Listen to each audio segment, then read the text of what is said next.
날마다 하나님의 말씀을 가까이 하는 모든 성도분들에게 하나님의 은혜와 사랑이 함께하기를 주님의 이름으로 축원합니다.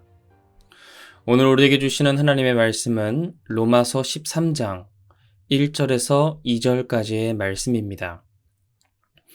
각 사람은 위에 있는 권세들에게 복종하라. 권세는 하나님으로부터 나지 않음이 없나니 모든 권세는 다 하나님께서 정하신 바라. 그러므로 권세를 거스르는 자는 하나님의 명을 거스림이니 거스르는 자들은 심판을 자취하리라. 아멘.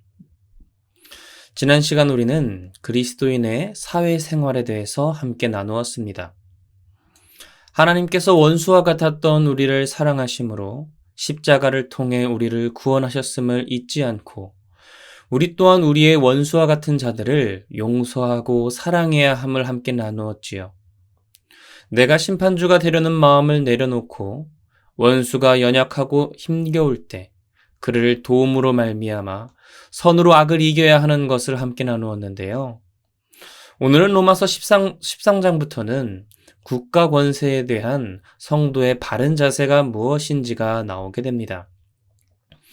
그런데 우리가 말씀을 보기에 앞서 기억할 것이 있습니다. 그것은 바울이 로마서를 통해 일반적으로 모든 기독교인에게 적용되는 기독교 국가론을 이야기하려고 했던 것이 아니라는 점입니다. 그는 오늘 본문을 통하여 모든 그리스도인이 국가와 정부를 이렇게 이해해야 합니다라는 것을 말하는 것이 아닙니다. 바울이 로마서에서 이 본문을 쓴 이유는 이 로마서를 전해받고 읽을 로마 교회의 그리스도인들이 그들의 정부인 로마 정부를 어떻게 이해해야 하는지를 전하고자 했기 때문입니다. 오늘 본문을 보면 그리스도인은 무조건적으로 정부에 충성하고 정부를 거스르면 하나님을 거스르는 것으로 오해할 수 있는데요. 그러나 다른 신약 성경을 보면 국가에 대한 또 다른 관점들이 나옵니다. 따라서 우리는 특별한 주제에 있어서는 성경의 한 구절만 보고 그것을 하나의 진리로 여겨서는 안 된다는 것을 기억해야 하겠죠. 그 주제가 쓰여진 다양한 성경 말씀을 묵상하고 이해함으로 균형 잡힌 바른 진리를 깨닫는 것이 중요합니다. 국가에 대한 관점에 대해서 결론부터 말씀드리면 성경이 전하는 진리는 바로 비평적 충성입니다. 비평적 충성이란 말은요, 그리스도인이 정부에 대해서 무조건적으로 충성해서는 안 되고 반대로 또 무조건적으로 비판하고 대항해서도 안 된다는 말입니다. 그러면 우리는 어떻게 해야 할까요?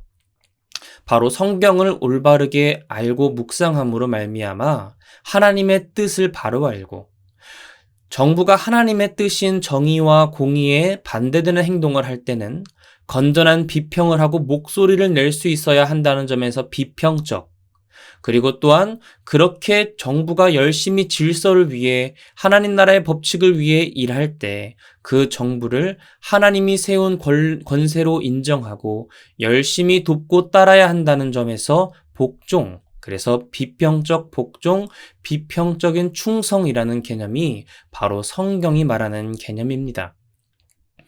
이러한 배경 지식을 가지고 오늘 본문 1절 말씀 함께 읽겠습니다. 각 사람은 위에 있는 권세들에게 복종하라. 권세는 하나님으로부터 나지 않음이 없나니 모든 권세는 다 하나님께서 정하신 바라. 바울은 1절 말씀을 통해 그리스도인은 권세들에게 복종하라 라고 전합니다. 여기서 우리는 복종해야 하는 권세가 무엇인지 바로 알아야 하는데요. 당시의 정치 권력을 잡은 정치인에게 우리가 복종해야 한다는 말일까요? 헬라어 원문을 보면 여기 사용된 권세라는 단어는 특정 위정자, 정치인을 말하는 것이 아니라 권력 기구인 정부 기관을 의미합니다. 그래서 루터는 이 본문을 권력을 가지고 있는 정부에 복종하라 라고 번역하였죠. 왜 우리는 정부에 복종해야 할까요? 그 이유는 하나님의 뜻인 정의와 공의가 바로 서기 위해서는 하나님이 세우신 정부 기관이 필요하기 때문입니다. 이런 의미로 데이튼이라는 학자는 이런 말을 남겼는데요. 형편없는 정부보다 더 나쁜 것이 있는데 그것은 무정부 상태다. 우리가 살다 보면 유능한 정부 밑에서 생활할 때가 있고 또 무능한 정부 밑에서 생활할 때가 있습니다. 무능한 정부 밑에서는 참 이럴 바에는 정부가 없었으면 좋겠다라는 생각이 들 수도 있는데요. 하지만 무정부보다는 무능한 정부가 우리의 삶을 위해서는 낫다는 것을 우리는 IT라는 나라를 보면서 확인할 수 있습니다. 2010년에 7.0의 강진의 피해를 입었던 나라 IT를 기억하시나요? 그런데 올해 5월에 IT가 우리나라에서 여행 금지 국가가 됐습니다. 왜냐하면 이 나라의 정부가 지금 힘을 잃어서 무정부 국가, 무정부의 상태가 되었기 때문인데요. 그래서 지금 수도의 40%가 갱단에 의해 점령이 되어서요. 지금 IT 수도에서는 대낮에 외국인, 또 자국민 남녀노소 할 것 없이 납치와 인신매매가 공공연하게 이루어지고 있습니다. 대통령은 암살을 당하고 총리는 이 암흑 세력과의 싸움을 포기했습니다. 그리고 정부가 사라진 곳에서 무질서가 난무하게 되어서 지금 일반인들은 일반적인 생활을 할 수 없는 현실에 놓여 있습니다. 그래서 지금도 IT 국민들은 목숨을 걸고 다른 나라로 이민을 떠나고 있으며 이 난민 문제가 아주 큰 어려움으로 대두되고 있습니다.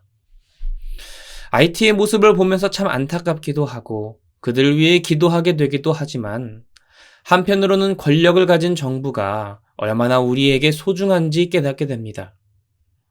우리의 삶에 정부가 필요하기 때문에 하나님께서는 정의와 공의를 바로 세우기 위한 정부를 세우고 정하셨다는 것이죠. 이것을 기억하면서 우리가 또 주의해야 할 것은요, 바로 복종하라의 의미입니다. 우리는 하나님께서 정하신 정부에 복종해야 합니다.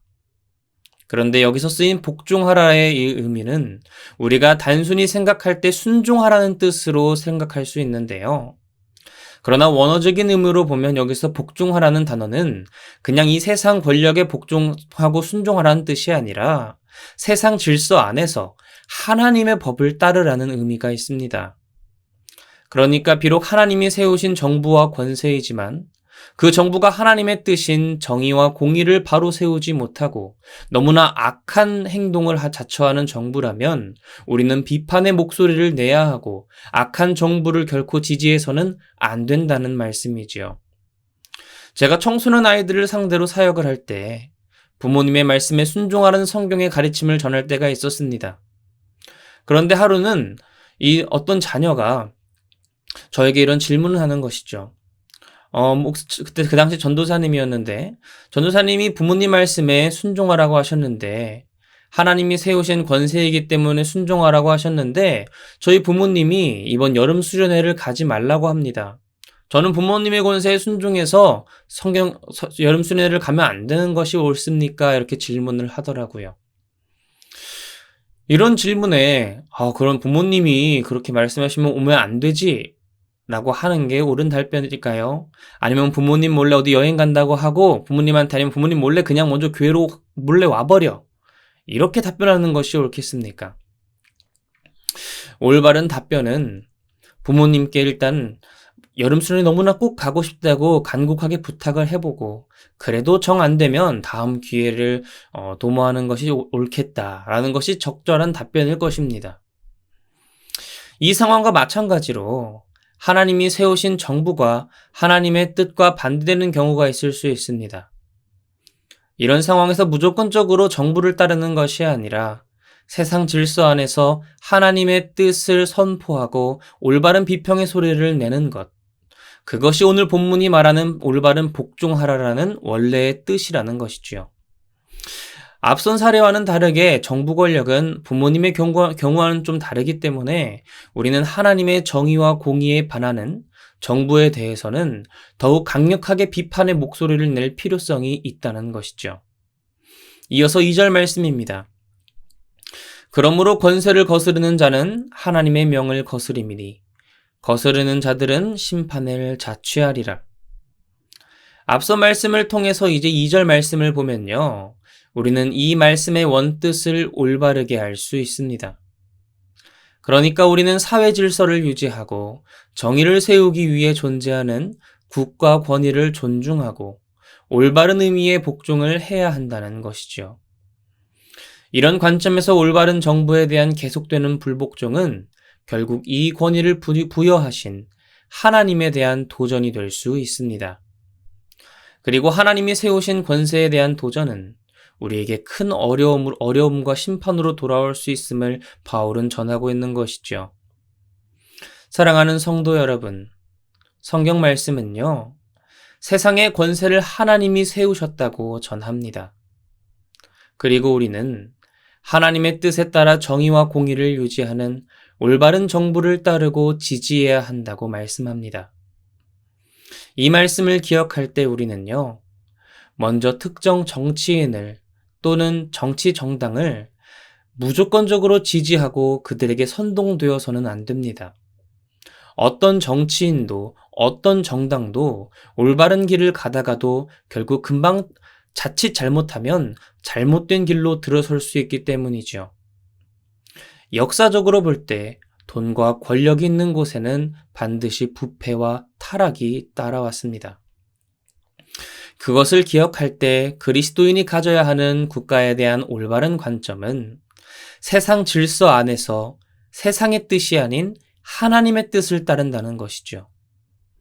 이런 관점은 정치인과 정부가 이 세상의 질서를 어지럽히고 정의롭지 못할 때는 그들에게 대항하고 비판의 목소리를 낼 수 있어야 한다는 것입니다.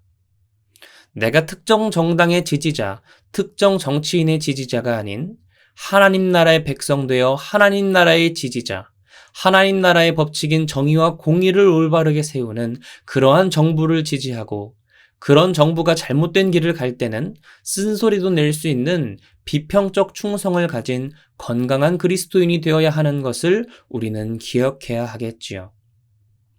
이러한 관점에서 우리는요, 세상의 권세를 하나님이 세우셨음을 기억하므로 이 나라의 정치에 관심을 가져야 합니다.